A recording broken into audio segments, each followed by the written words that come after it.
Et salutations l'assemblée, on se retrouve aujourd'hui pour une petite vidéo en compagnie de Gigi.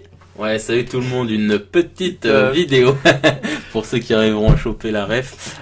Oui, donc on se retrouve pour la suite en fait du BO3. U-White contre Restore Balance. Exactement, et qui a été filmé à Magic Corp. Tout à fait. Notre terre-terre. Donc petite dédicace à Magic Corp qui sont toujours en fait open à ce qu'on filme dans leur tournoi, et ça c'est vraiment sympa. On vous spoil pas la game 1, on vous invite à aller la check. Tout à fait. Donc ça commence sur les chapeaux de roue Field Mist Border Spot, donc une frontière de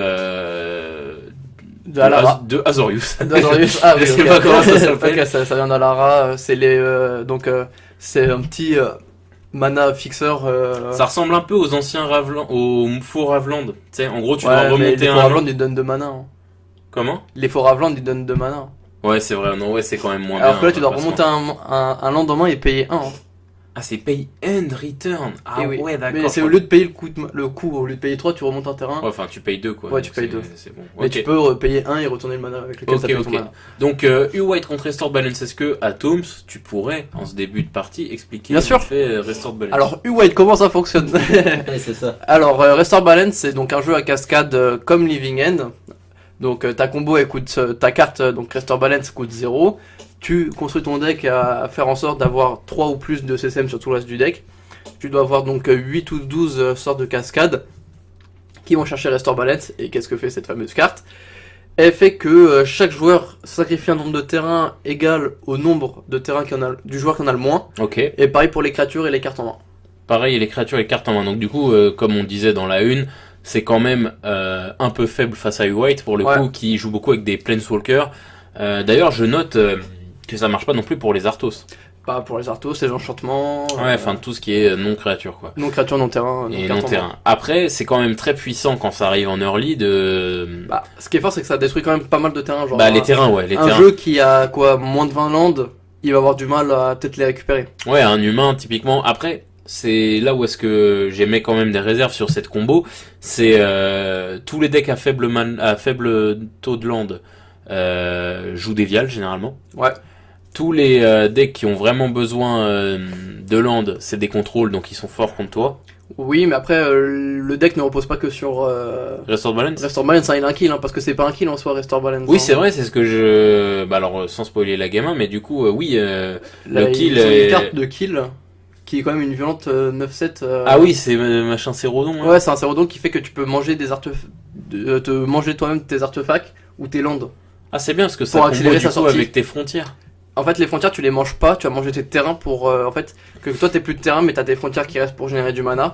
Ah, et tes Restore Balance futurs sont encore plus vénères. Et comme ça, tes Restore Balance vont manger les terrains adverses. D'accord, tout en toi en accélérant la sortie de ton monstre. Ah oui, c'est pas mal ça, du coup, parce que pour le coup, tu peux... c'est combo, quoi, c'est vachement synergique pour le coup, donc c'est vraiment...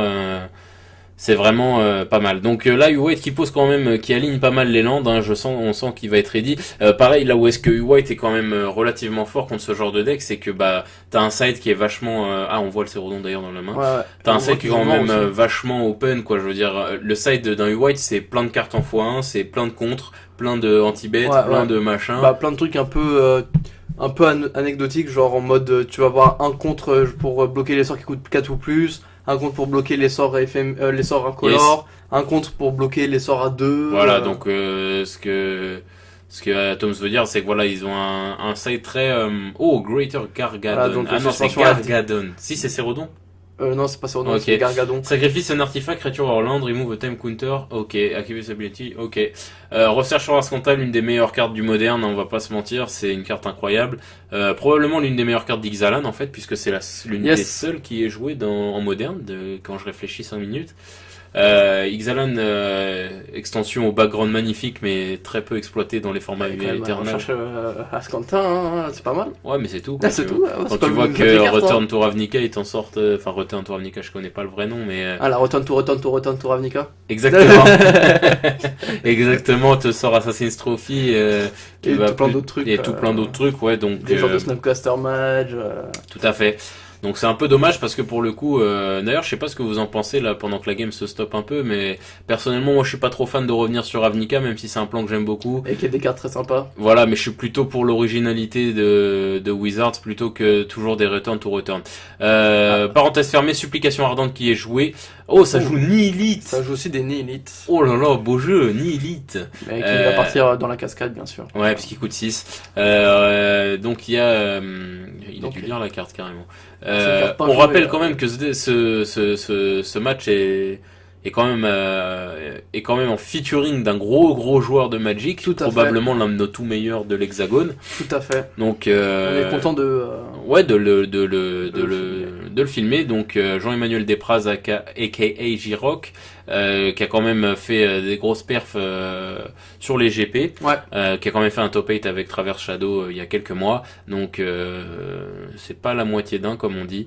Tout à fait. Il y a quand même gros shame on me parce que j'avais pas tilté que c'était ce monsieur quand j'ai décidé de filmer leur table. C'est vrai, tu l'as fait à random du coup. Ouais, non, j'ai fait complètement random, j'ai pas fait le lien. Bah comme quoi le hasard fait bien les choses. Tout à fait, la chance. Donc bref, Restored Balance est fait negate, bien comme il faut, et JTMS est posé, donc ça va craindre. Alors juste parce que je vois que supplication c'est un enchantement, ça fait quoi supplication? Ça donne c'est l'exaltation. Ah, c'est juste ça donne l'exaltation. Ok, d'accord. Bah, du coup, c'est pas mauvais parce que en fait les créatures qui sortent de l'expansion ont la célérité. Donc là, le Cérodon il va arriver. La suspension, ouais, tu veux dire. La suspension, il va arriver avec la célérité et un petit plus en plus 1 de la supplication. Alors attends, c'est une 9-7 le machin. Une 9-7 aussi. Ah, c'est même pas que ça en fait, c'est que ça lui donne un 2 turn clock à la place de 3. Yes. Donc c'est vraiment pas mal. Ok, donc là pour l'instant, White est quand même largement en position d'avantage. Le premier sort de combo a été contré, un JTMS et Search for Ascanta qui sont posés, il a aucun moyen de le gérer en face, sauf s'il a sidé du truc. Yes. Mais alors après, on rappelle que... Ouais, t'es full tap là, c'est dangereux. Il est pas full tap, il a un fetch. Ouais, mais le fetch, ça lui sert... il a pas de sort à 1 qui compte des sorts à 1 ou moins. Un ou plus, tu veux dire. Il y a que Colette Sort qui peut le faire, mais ça marche Colette pas. Sort, ça marche sur le sort à 2. Exactement. Donc, et sinon, Mental Misstep est ban, donc... Ouais, et puis de toute façon, ça pose pas... Ah bah oui, Mental Misstep, oui, parce que... Ah d'accord, tu parles de Restore Balance, ok. Ouais, Restore Balance, bah c'est le sort à contrer. Oui, non, t'as raison, t'as 100% raison, c'est moi qui ai tarde. En plus, je vois qu'il encore un autre... Art de Nupli. Bah alors. Et il a 3 cartes. Je crois qu'il a 2-3 cartes là de combo en main, il va sûrement y aller. Ouais, mais alors là, il perd tous ses landes. Maintenant, il va les manger. Il les mangerait. Non, il perd tous ses landes, supprime... Ah non, ouais, ça se limite à son minimum, c'est ça. Donc oui, ça va tuer 2 landes en face. À moins qu'il décide en réponse de tout manger avec le Cérodon pour gagner 3 tours. Mais le Cérodon, il est là dans 1000 ans. Ouais, mais tu peux accélérer son... Ouais, mais sa ça sortie. Suffit pas, là, ça suffit pas. Ah, il a une... Comment ça s'appelle? Il a une borne frontière en jeu. Ah, tout à fait. Ah, donc ça tue 3 landes, exact. Il peut tuer 3 landes. Ah, là, il veut regarder un peu tout le deck, Blood Moon. Ouh, des Blood Moon. On voit... Et ça ajoute des Evolving Wild. Evolving Wild, ouais, bon ça, comme on disait à la une, on imagine que c'est du budget. Quand on voit qu'entre un fetch et une Evolving Wild, il y a 20€ d'écart. Il mange les terrains sur le Cérodon. Ouais, ça enlève que 2, ça. Ça enlève tous les terrains adverses. Et oui, tu te retrouves sur exact. Oh, j'avais pas vu ça, mais Atoms qui est le meilleur joueur de Magic, j'ai jamais vu ça. Bah ouais, avec Golden Blast. Bah ouais. Et donc, finissons cette private joke. Et en plus, il a encore un terrain en main. J'arrive pas à voir ce qu'il a. Est-ce qu'il a une borne? Ouais, tu veux dire? Ah non. Non, le... Non, il y a une carte que j'arrive pas à voir ce que c'est, mais c'est celle qui touche sa main gauche. C'est une autre supplique, ok. Il y a 3 suppliques, il avait 3 suppliques. Par contre, là, il y a ça va sortir et ça va... Ah, et ça va l'aider. Bon, après, ça coûte quand même 3 à activer. Ah oui, donc là, ça sert à rien, en fait. Ça lui donne juste un land, en fait. Ah, c'est quand même pas mal. Il récupère un terrain. Oui, non, c'est pas mal. Mais bon, après, ça a été quand même pas mal violent, là, ce qu'il a pris. Hop. Un petit brin. Un petit brin en plus, donc ça bouille encore un peu. Alors, le Cérodon, il est à 4 ou 6, là, j'arrive pas à me compte. Je crois il a 6, 4. J'aurais dit 6. Parce qu'à côté du singe, je crois. Ouais, ok, il était à 6. Ok, fetch posé. Question, est-ce que le Cérodon peut manger des enchantements? Non, artefact, terrain ou créature. Ok. Ça marche. Donc là, il refait... Restore Balance en suspension. C'est combien? Ah, 6. Bon, ouais, ça arrivera jamais. Ceci dit, contre contrôle, ça peut arriver. Il y a des gens qui lancent des Living End en suspension. Je vois pas pourquoi ils pourraient pas. Ouais, mais bon, c'est pas 6 quoi. Ah, c'est sûr. C'est 6, c'est pas le même effet. C'est un peu longué. Après, ce qui est bien là, c'est que contre contrôle, ça peut arriver que ça arrive Ouais. Enfin, ça peut arriver à maturité, quoi, franchement. Le Cérodon, il est là dans 5 tours. Il peut manger un land, ce qui pourrait le réduire de 1 tour encore. Sachant que manger ses lands, c'est quand même vachement bien contre White, puisque là, il va refaire un Restored Balance dans peu de temps. Après, je vois qu'il y a un autre avant. Bien sûr. Après, le souci contre White de Restore Balance, c'est que ça tape dans les créatures. Et White, ça Oui, joue pas beaucoup de créatures. Ouais, c'est pas et impacté. du coup, toi, ta prochaine Restore Balance, si t'as qu'un seul Cérodon ou même d'autres créatures, tu perds en fait Ah oui, toutes tes exact. créatures. Et ça, c'est un peu gênant. Donc du coup, là, il faut absolument qu'il accélère son Cérodon, parce que là, il y a qu'un seul tour de battement entre les deux. Il faut qu'il accélère son Cérodon d'au moins un tour s'il va avoir le temps de faire quelque chose avec. Parce que là, en l'état... Après, il sort quand même avec la célérité, c'est quand même pas mauvais. Oui, mais si là, en l'état, il lui faudrait faut quand même, 2 tours pour tuer. Ouais. Alors que dans le meilleur des mondes, hein, ce qui est loin d'être le cas. Surtout parce que je pense que ça m'étonnerait qu'il laisse le JTMS en place si le Cérodon il sort. Bah, si c'est le Cérodon il sort, et en plus, le problème du Cérodon, là, c'est que quand le Cérodon il sortira, bah, il va se faire juste bounce si tu pas le Jace au C'est prochain ça, tour. c'est ça, donc, Et si tu le Jace, bah, il se retarde encore une fois d'un tour. C'est là où je trouve que la combo est un peu fatiguée quand même. c'est vrai que niveau combo, c'est pas celle qui a le meilleur match-up contre le plus gros vaste. Ouais, le plus vaste vaste panel, quoi, clairement. Ok, deuxième. Ok, deuxième de petite bande frontière de feu rustre. Donc là, il a accès à 4 couleurs déjà. Il a accès à 4 couleurs, mais surtout, il réduit ses landes. Mais après, il a pas landé encore là ce tour-ci. Ouais, je mais pense. l'éternel débat là, c'est que t'as beau te lancer dans toutes ces floritures, t'as quand même eu White il a une paluche là, mais on dirait une main de portugais, tu vois. Ouais, ça j'avoue. Ah, en plus, je viens de voir, il a un, comment ça s'appelle, l'éphémère qui exile un permanent rouge ou noir. Celestial Purge. Ouais, et ça c'est le coup dur. J'avoue, putain, j'avoue, c'est encore un petit brainstorm. C'est le coup dur parce que ta créature elle est rouge et là t'es. Mais alors ça veut dire qu'il a call que c'était son kill. Bah, il doit avoir une sacrée. Après, il doit connaître. Hein, parce que je pense peut-être sur les cascades de la gamme 1, ils ont peut-être il a peut-être dû les voir passer. Bien vu. Parce que là, je sais qu'il marque pas mal de cartes depuis. Mais sur chaque cascade pour voir ce qu'il a. T'es trop intelligent, y'a rien à dire. Et même de toute façon, par rapport aux couleurs que le mec il joue, tu vois que il y a des chances. Oui, non, mais il doit se dire que Restore Balance, c'est pas. Bien sûr, et non, mais de toute façon, on va pas se mentir, le moderne de manière générale, que ce soit Hardened Scale, que ce soit les jeux cascades, quand tu commences à être dans une thématique, artefact, cascade, enchantement, c'est toujours les mêmes cartes qui reviennent dans le moderne. Et c'est vrai que typiquement les effets cascades. Restore Balance revient souvent. Voilà, non, mais je veux dire, dans sûr. les effets cascades, t'as pas 3000 kills à suspension, ce Cérodon, je le vois dans plein de decks différents, tu vois, donc il a pu call le truc. Clairement. Donc, c'est comme tu le disais, c'est pas la moitié d'un joueur. Oui, aussi, voilà, donc ça doit jouer. Bon, là, je vois pas trop, parce qu'il y a quand même un cryptique commande en main, j'ai cru voir il joue Guide spirituel simiesque, ok. Ça veut jouer la cloque. Ça veut jouer la cloque à 2, ok. Dans 9 tours. Donc, là, il fait quoi? Il fait Search for Ascanta. Ok. Ça sort. C'est tellement, cette carte est tellement puissante, Search for Ascanta. Une fois qu'elle est posée et active, je pense qu'il va sortir le Teferi. Ouais. Bah, ce serait pas un peu risqué parce que, en vrai, non, parce que Cérodon n'a aucun impact. S'il veut taper, il faut qu'il tue Jace. Il a un autre Jace en main, j'ai vu. Bon, il est en train de contrôler sa draw. Il est plutôt assis sur cette game, hein, White. Clairement, il a 1000 cartes en main. C'est le genre de deck que White, il a pas trop de mal non plus. Exactement. Humain, pour le coup, et aggro de manière générale, c'est un match-up qui est plus compliqué pour White parce que, moins depuis l'utilisation de Terminus, mais quand même c'est un deck qui quand même nécessite de se poser. Et par contre voilà, c'est l'éternel épée de Damoclès pour l'adversaire. C'est le moment où il y a un Planeswalker qui se pose et qui s'installe, qui commence à vraiment faire mes petites capacités, t'empêcher de jouer. À partir du moment où est-ce que le Planeswalker qui est arrivé en faisant un full tap passe et commence à s'installer, après tu peux détaper et commencer à réagir, t'as gagné. Parce que le truc c'est que Jess, c'est une carte, il faut que tu joues pas trop tard non plus, mais il faut quand même que si tu la joues mais qu'elle se fasse pas gérer, tu vois. Après ça doit dépendre aussi des match-ups que tu rencontres. Clairement.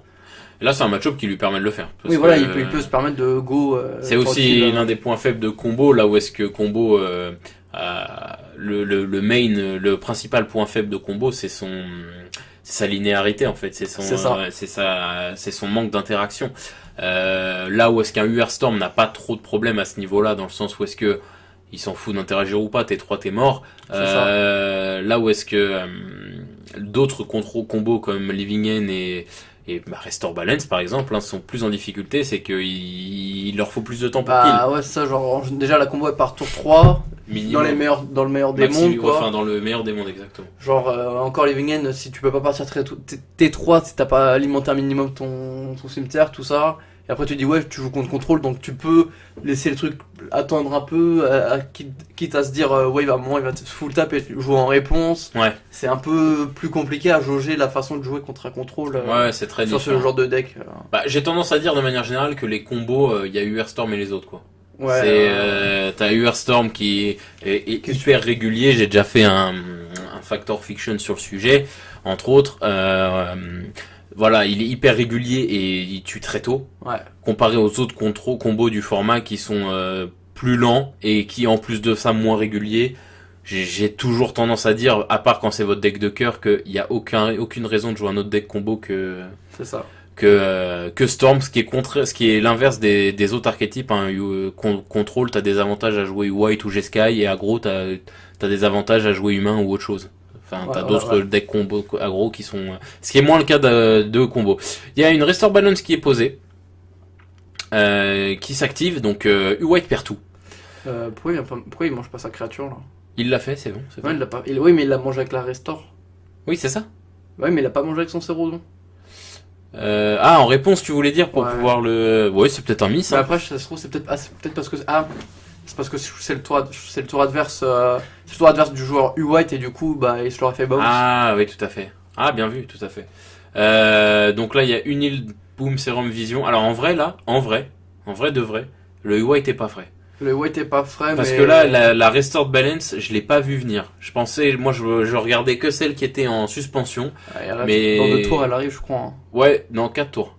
2. Ils ont un tour d'écart et... Ok, 2 tours. Un tour d'avance. Greater Gargadon, là, il peut. Pour 1, enfin, ce tour-là, il donc tue. Donc là, il y a 2 restores, ça fait 11. Hein. Ouais, il tue Jace. Là, tout de suite. Après, il a pas le Piétos. Non, il a pas le Piétos. Et alors, le Piétos, ça marche sur Planeswalker into adverse? Je sais pas, mais... ouais, c'est une bonne question, en fait. J'ai un doute. Là-dessus, il pioche un Greater Cérodon, c'est bof. Il le relance en coup. Là, le problème, c'est que... 9, 10, ça va être long. Hein. En vrai, du côté du joueur combo, il peut se dire, je vais perdre mon Cérodon. Mais la réalité, c'est que dans la main du White, il n'y a rien pour le gérer. Là, pour 2. Voilà. Attends, est-ce qu'il vient de me faire mentir? Ah, mais non, il y avait Celestial Purge. Exact, mais est-ce qu'il a une... Ah, non. What? Il pose le talisman. Ok, il décide de laisser prendre une baffe. Il va prendre quand même une baffe à 11, hein, c'est pas rien. Il peut la tanker, hein, genre... Il peut la tanker, mais une baffe à 11 quand même qui est prise. Ouais, mais après, si tu te dis au prochain tour, il est plus là... Après, il peut le sacrifier pour son autre Cérodon. Ouais, ça fait gagner un tour. C'est toujours ça de prix, hein. Oui, ça, bien plus, sûr. Ça plus les terrains cylindro, c'est toujours ça de prix. Oui, bien sûr. C'est le but du deck. Voilà, et il y a une autre Restored Balance qui va tomber. En vrai, U-White n'est pas frais. n'est pas frais. Et en plus, elle a déjà perdu pas mal de cartes, le U-White. Hein. Exactement, et là, il se prend une baffe à 11. Donc, c'est quand même... là, il prend quand même 9 plus 2... Ouais. Donc, plus 2 de l'enchant. Les 2 enchantes qui donnent plus 2, du coup, vu qu'il attaque tout seul. Exactement. Et White, là, il peut refaire JTMS et Bounce. Ouais. Mais je pense que... Alors, le genre de... Je sais pas s'il a JTMS en main. Si, il a JTMS. Il est à l'arrière, là. Je le vois. Je sais pas si le joueur de combo, ça que je voulais dire, peut le prédire, se dire putain, s'il a un autre JTMS, ça me fait bouncer ma créature. Mais moi, j'aurais tendance là, par safeitude, de le sacrifier maintenant à mon tour, parce que si je le fais pas maintenant, il peut tout prendre et dans tous les cas, je le perds au début de mon tour par Restored Balance. Tu vois ce que je veux dire? Tu parles du Cérodon. Ouais, c'est ça. Bien ça, détruire l'artefact usure. Ok, donc là c'est du coup pas de JTMS. Il ne sacrifie pas son Cérodon. De toute façon, pour l'instant, il n'y en a pas forcément besoin. Dans le cas là exact actuel. Parce que finalement, même s'il le perd au prochain, il sera obligé de se faire gérer finalement. Il perd encore 2. Il active sa fontaine, il tombe à 7. C'est risqué hein, parce qu'au prochain tour, là il perd des points de vie, pas forcément pour quelque chose. Alors là, oui, j'ai pas compris parce que là il y a Restore Balance qui s'active. Ah, mais il a un contre peut-être. Ouais, il a un contre. Ouais, mais Colette sort. Mais il va pas contrer. Il le contre? Avec quoi en fait surtout? Attends, là il génère du mana, je pense. Ah, il génère les manas, mais ok, mais c'est à l'upkeep que ça se passe. Ah, je pense savoir ce qu'il veut faire. J'ai vu des Snapcasters en main. Ah, il a un snap, il fait snap into. Into quoi? Il a PTE, il a quelque chose? Non, mais au pire, into rien. Into snap tout court pour avoir une cra. Ouais, ok. Pour jouer la cloque Elle a 20 points de vie. Et jouer la cloque de 10 tours, ça va être super, ça va être utile. Du coup, donc ça rase le board, hein, donc encore une fois, c'est vraiment fort en fait, hein, contre White. Pour le coup, j'étais en train de me dire... il commence à être galère niveau mana. Ouais, il me fait un peu mentir parce que je disais que c'était pas ultime. Bah ouais. Ah ouais. Bah oui. Ouais, non, il a obé de... Bah oui, parce que si tu le fais pas avant les phases, tu perds ton mana. Ouais. C'est ça. Voilà, ça fait top 8. Non, je rigole. On rigole, bien sûr. Laisse-nous rentrer. Non, ouais, il joue Mage Lance Vif, il était obligé de le jouer tout de suite parce que sinon, à chaque fin de phase, on rappelle aux plus néophytes d'entre vous, chaque fin de phase, tout le mana généré qui n'a pas été utilisé disparaît. Donc là, il pioche un PTE, mais pour l'instant, c'est draw into rien là. Donc là, ça pionce un peu. Des deux côtés, sauf qu'il y en a un qui a quand même un puissant Mage Lance Vif. Mage Lance Vif. De son français. Oh là là, la langue de Molière. Mage Lance Vif. Défense talismanique. Alors, ok, donc là ça va partir en cloque archi-lente. Mais c'est une cloque quand même, hein, on respecte le Mage Lance Vif qui va commencer à mettre des baffes. Et là on est en draw and go. No joke, il y a peut-être un plan Meul qui est pesable pour White.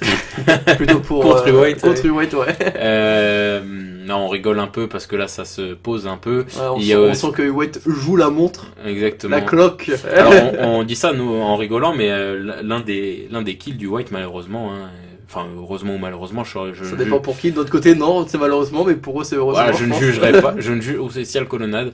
Je ne jugerai pas, mais ce que je veux dire, c'est voilà, les games du White, hein, les BO3 du White, ça se limite souvent à une game et demie. C'est-à-dire une game et l'autre c'est soit draw, soit voilà. Et lui, il faut qu'il gagne absolument la première en jouant White parce qu'il sait que s'il gagne pas la première, bah il perd généralement parce qu'il est trop long à jouer. C'est ça. Pourquoi trop long à jouer? Parce que White c'est un deck de réflexion. Bah quand même. Oui, quand même. Malgré que je porte pas autant d'estime que la plupart des gens sur ce deck, je sais que c'est un deck qui a un gros skill cap. Mais c'est quand même un deck qui est une compilation, un tas de bonnes cartes, quoi. Il faut utiliser ça pour chaque deck autre que Rondin. Non! Non, depuis que je joue Calice, non. Mais, c'est pas ça, c'est que c'est quand même une compile de PTE, de Terminus, de GTMS, machin. Bah ouais, mais après, ouais, c'est quand même, pour ma part. Je le remets pas en question. C'est quand même une des meilleures combinaisons du jeu. Bien sûr. Mais voilà, je mets pas de jugement de valeur, je dis juste que c'est pas aussi dur que ce que les gens disent. C'est parce que t'as beaucoup d'options, du coup, sans mauvais jeu de mots, mais t'as beaucoup d'options, ce qui donne du coup plein de possibilités et du coup bien réfléchir. Et puis surtout quand t'as les meilleures armes, forcément t'es bien, quoi. Bon, White, il a un peu de réussite, il top des landes. Donc, alors c'est quoi la possibilité pour à chaque fois qu'une carte est mise dans le cimetière d'un adversaire, d'où qu'elle vienne, le nihilite est dans ce... Ok. Donc c'est à chaque fois que c'est sympa avec c'est pas mal. Avec la... Du coup, Restore Balance qui board sweep pas mal de terrain et tout, si elle arrive avant Restore Balance, c'est que ça va poser plein de... Il est bien pensé ce deck, honnêtement, pour le coup. Dommage qu'il tourne... Pour le coup, je pense que ça doit être là pour le coup, son deck doit tourner un peu à l'envers, je pense. Bah sinon je vois pas l'intérêt de le jouer parce que là ça fonctionne un peu mal, mais ça fonctionne quand même. Je veux dire, il joue quand même contre le ténor du format, c'est le main deck du format. White contrôle 13% ou 10 à 13% du format. Ouais, c'est ça. Sur MTG Top 8, c'est sur Top 8, ils ont quand même mélangé G-Sky dedans, mais bien sûr, mais bon voilà, l'archétype du White est l'archétype le plus joué et c'est pas pour rien, c'est parce que c'est humain qui est surjoué. J'en dis pas trop, ce sera peut-être l'objet d'un Factor Fiction. Ça hardcast la bande frontière. Ça hardcast la bande frontière de Rustrerb. Est-ce que tu peux dire Rustrerb? Rustrerb. Ah, c'est bien. C'est dur. Tu t'es raté. J'ai eu du mal sur les deux R.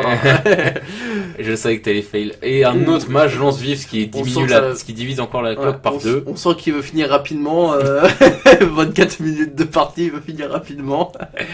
Alors, on tourne un peu, mais c'est hyper intéressant. C'est un match-up hyper intéressant. Ouais, clairement. Là, la situation, elle est un peu bloquée dans le sens où est-ce que White, là, il n'a plus de land. Hein, il a dû perdre facile, je pense, 15 landes, peut-être 10 landes minimum. Sur les... Il y a quand même 2 restores qui sont passés. Hein. Ouais, clairement. Donc, 3 restores, mais il y en a 2 surtout qui ont été destructrices en termes de terrain. Là, il y a quand même le Cérodon qui reach le champ de bataille. Yes. Donc là, ça va être très chaud. Mais il a pas le Trumple d'un côté. Donc il a pas le Trumple, donc il y a 2 chums bloquants, mais c'est une 9-7 quoi. Donc j'ai vu aussi. Il faut des PTE là déjà. Et on a vu la carte qu'il a montée d'un coup là. Il y a 2 PTE, et Celestial Pearl. Et la Celestial Pearl. Bon, il est archi bien. Même la Celestial Pearl, je la touche les 2 kills. Ah oui, c'est vrai. C'est fini. Même en plus des PTE bien sûr, hein, mais... Ouais, après il est à 7 points de vie. Ouais, bon là il tourne un peu mal, c'est vrai, on va pas se mentir. Il fait Celestial tac. Purge directement, retirer le permanent noir ou rouge de la partie. Ça réduit quand même un compteur de Nihilite. Mais il y a 2 PTE qui attendent en backup. C'est vrai que ça me semble compliqué pour le joueur. Pour le joueur de combo, donc ça me paraît vraiment difficile de pouvoir se remonter de là-dessus parce que là il y a son main kill qui est mort, il y a 2 PTE en backup, donc pour lui j'imagine que dans sa tête il se dit hé hé hé j'ai Nihilite en suspension, j'ai une porte de sortie, mais la vérité c'est que bah il y a juste 2 PTE qui t'attendent en fait. Ouais, et même en plus de ça, là on voit que niveau mana il commence à galérer parce que. Chirurgical Extraction. Ouais, il va se faire exil ses cartes de combo quoi. Alors il y a 2 choses. Il y a rien qui met très mal White actuellement. Même Restore Balance en soi. Maintenant c'est plus comme il a déjà tout perdu. Et ouais, en voilà. plus de ça, l'un des problèmes là du joueur combo, c'est qu'il n'arrive pas à diminuer sa main. Ouais. Il a que des sorts de cascade. Ouais. Du coup, il peut pas diminuer sa main. Du coup, ses Restore Balance sur l'effet de la main, ils sont très peu utilisés. Et que sur une carte aussi difficile à mettre en œuvre, si tu commences déjà à couper des morceaux de ton effet, c'est vraiment Après, chaud. le truc aussi, c'est que Restore Balance, ça joue très peu de terrain de ce que j'ai vu. Genre, ça joue quelques basiques au niveau terrain. Yes. Et quand je dis vraiment terrain, genre sans compter les fêtes, genre, c'est vraiment les terrains actifs. Yes. C'est des basiques que tu vas souvent manger avec ton truc, avec ton Cérodon là. Et du coup, finalement, en fait, toi aussi, tu vas avoir une très gros problème de mana. En fait, tu vois, c'est un deck un peu compliqué à jouer finalement parce que Ah oui, c'est compliqué à jouer. la combo est pas évidente. Genre, elle est un peu compliquée, un peu bizarre. Et en plus de ça, toi, t'as des problèmes de mana où tu vas toi-même te manger tes manas. Ouais, bah ouais. Même si, sur ces ouais, toi, tu vas perdre peut-être moins que le mec d'en face. Mais c'est quand même compliqué après pour toi des parties qui s'éternisent comme ça. Et ça se finit l'heure qui doit se finir. Qui vient de Ah, finir. c'est la cloque. La cloque qui tombe à 0. Ouais, de toute façon, il y avait 0 chance de s'en sortir. C'est intéressant ce que tu dis parce qu'en fait, c'est toujours le débat, l'éternel débat que j'ai avec certains joueurs quand notamment je fais des petits tournois online. Ouais. Voilà, c'est l'éternel débat que j'ai en fait en pourquoi. Alors, je suis jamais condescendant là-dessus parce qu'on me le fait tout le temps. Mais Pourquoi tu joues Ondin à la place d'humain, dis donc. Exactement, moi souvent j'aime bien savoir la raison et sans aucune arrière-pensée négative de pourquoi jouer Ad Nauseam à la place de Storm. Ad Nauseam et Storm, c'est 2 decks comparables, ils fonctionnent sur des mécaniques similaires. Je me comprends, toute proportion gardée, commencez pas à dire non, si ça fait comme ci, ça fait comme ça. La mécanique c'est la même. La question est, pourquoi jouer Ad Nauseam, qui est un deck qui est infiniment plus enfin on peut infiniment plus l'empêcher de combo. C'est infiniment plus lent, c'est infiniment moins régulier. Pourquoi jouer ça à la place du Hearthstorm, hormis parce que t'aimes le deck, tu vois? Vraiment. Certains te diront, et je suis un peu d'accord quand même, les match-up. C'est les mêmes. Sauf non, oui, en moins bien. T'as des match-up où t'es mieux sur d'autres, mais ça c'est comme un peu tous les decks. Ah bah je serais curieux de savoir lesquels il a. Et je trouve que les win-con pour ma part par contre, et je pense que certains le pensent aussi, les win-con de Ad Nauseam sont moins contraignantes que Hearthstorm. La win-con de Ad Nauseam est moins contraignante que les Hearthstorm. win-con. Les win-con. C'est Lightning Storm quoi. Lightning Storm et à la une. Non, et tu peux aussi ouais, Empty the Warren, ouais, ok. non, sur c'est comment ça s'appelle? Le mec qui te fait piocher quand tu gagnes la partie quand tu peux plus piocher de cartes. Ah, Maniaque de laboratoire. Maniaque de laboratoire. Ouais. Moi, je sais pas, moi je trouve que entre un deck qui tue T3 et un deck qui tue T6, c'est mieux, mais ok. Après, le deck n'est pas si. Il est pas si inexistant que ça finalement. C'est vrai, ouais. Ad Nauseam est joué, mais je pense que c'est plus par comme des les Vingen à ce compte-là et d'autres decks un peu moins qu'on voit moins souvent. Ils continuent une perf malgré le fait qu'ils soient très sous-cotés. Pas sous-coté mais que ce soit pas si fort que ça dans le format. Non bien sûr, mais je pense qu'Ad Nauseam pour le coup c'est plus de parce que Living End il n'y a pas d'équivalent. Ouais. Alors que Ad Nauseam je trouve que c'est plus une question des aficionados du deck qui aiment bien le jouer et c'est très bien. Hein. Moi je suis très content que le format ne soit pas que de 3 decks des meilleurs soit pas des que 3 meilleurs humain et Storm quoi. Bien sûr, c'est juste une question ouverte vraiment que je pose aux gens et souvent on a des débats là-dessus et voilà, j'insiste pas trop là-dessus parce qu'on me l'a fait souvent moi en tant que joueur de plutôt jouer humain. Donc voilà, c'est comme ça que se finit ce BO3, donc cette longue deuxième manche, ouais, tout à fait, qui finit donc sur un 1-0 pour U-White, qui perd, qui ne peut pas finir la 2, donc ça finit à la cloque. C'est un match vachement intéressant, Yes. bien qu'un peu long, mais c'est quand même toujours intéressant de regarder du combo et du combo contrôle. Vraiment, ça change aussi des games plus conventionnels de Magic à base de créatures, bien que d'autres apprécient le dynamisme que ça apporte les créatures. Yes, Bien sûr, on est d'accord, mais c'est quand même une des phases de Magic qui moi me plaît beaucoup personnellement Ouais. et que j'aime bien voir voilà qui est les choix qui sont pris. Donc voilà, ça met des games de 30 minutes mais c'est quand même très intéressant. C'est quand même très intéressant et puis on n'avait pas la moitié d'un joueur à la table. Donc voilà l'équipe, on espère que ce petit BO3 vous aura plu. Et puis voilà, hein. Est-ce que Tom a quelque chose à Ouais, rajouter? pour ceux qui sont restés jusqu'au bout, sur la prochaine vidéo, vous lâchez j'aime les pouces bleus. Voilà. D'accord, ok, ça marche. Pour les vrais tryharders des 30 minutes, sinon likez la chaîne, tout ça, Facebook, partagez à tout fan de MTG. Sur ce, salut tout le monde. Salut tout le monde.